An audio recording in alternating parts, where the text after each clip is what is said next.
Assalamualaikum warahmatullahi wabarakatuh. Selamat pagi Bapak Ibu Kepala SMK, Bapak Ibu Guru SMK, dan peserta didik SMK di seluruh Indonesia.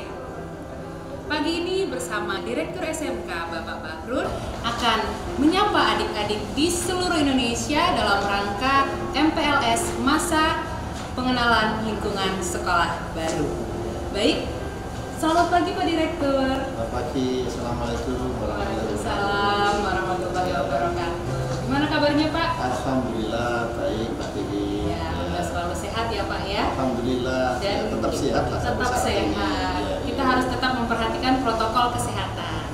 Nah, menurut Bapak nih, pagi ini kita kan akan menyapa siswa-siswi di SMK di seluruh Indonesia terkait dengan masa pengenalan lingkungan sekolah baru. Nah, bagaimana arahan Bapak ini atau pesan-pesan yang akan Bapak sampaikan untuk Kepala SMK tentunya, kepada Bapak Ibu Guru dan juga terutama sekali peserta didik SMK di seluruh Indonesia. Silakan Bapak. Ya, makasih Mbak Dewi. Jadi hari ini kan hari pertama anak-anak sebenarnya bukan masuk sekolah, tapi memulai tahun pelajaran baru tahun 2020-2021. Namun demikian tahun ini adalah tahun yang spesial. Biasanya hari pertama masuk sekolah itu semuanya berbondong-bondong masuk sekolah.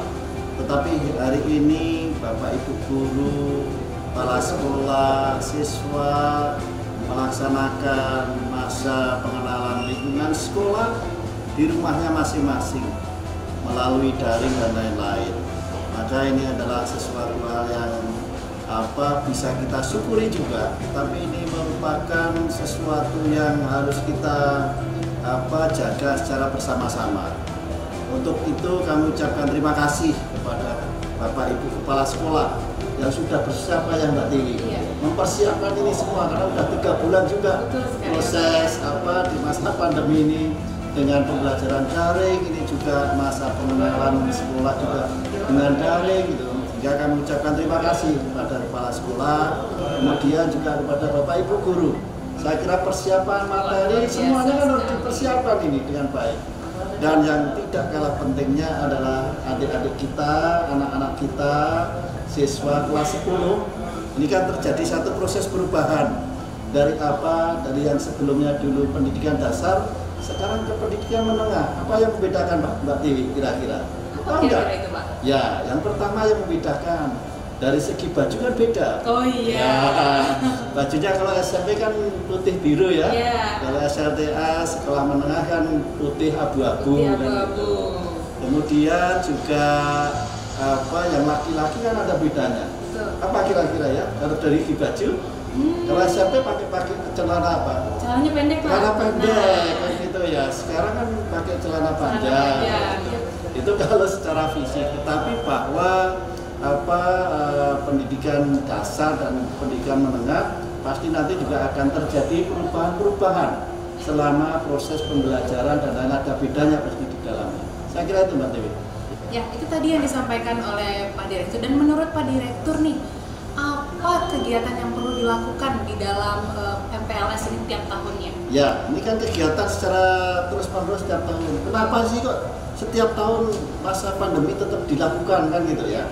Yang pertama dengan adanya tujuan MPLS ini kan agar supaya anak-anak ini karena terjadi perubahan tadi pasti kan harus mengenal lingkungan yang ada di sekolahnya.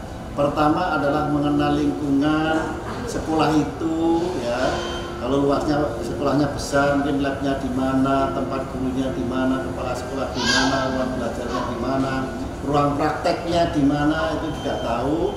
Kemudian bagaimana cara belajar Mbak Dewi? Belajarnya di sekolah dasar, apalagi ini SMK, banyak praktek, pasti kan berbeda kan gitu ya.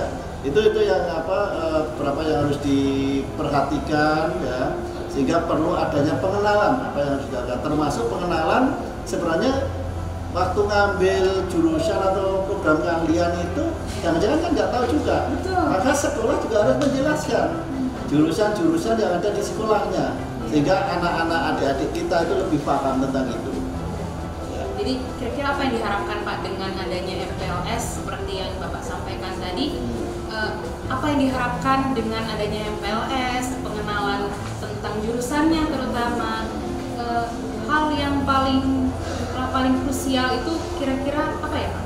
Yang ingin diharapkan dari MPLS? Ya, harapannya adalah anak-anak itu mestinya adalah mengenal apa? Mengenal tentang lingkungannya, mempunyai teman baru, karena ini kan baru, mengenal teman baru, kemudian juga meskipun saat ini melalui daring ya, tapi paling tidak karena mesti ada perkenalan masing-masing, kemudian mengenal tentang bagaimana tadi belajarnya seperti apa, itu kan perlu pengenalan, kemudian program-program yang harus dikembangkan nanti yang harus diikuti oleh anak-anak kita itu, sehingga nanti akan tercampur, kemudian anak itu paham, oh SMK itu seperti ini, SMK itu memang beda dengan sekolah menengah lainnya, itu yang paling penting, sehingga nanti anak-anak tahu tentang passionnya.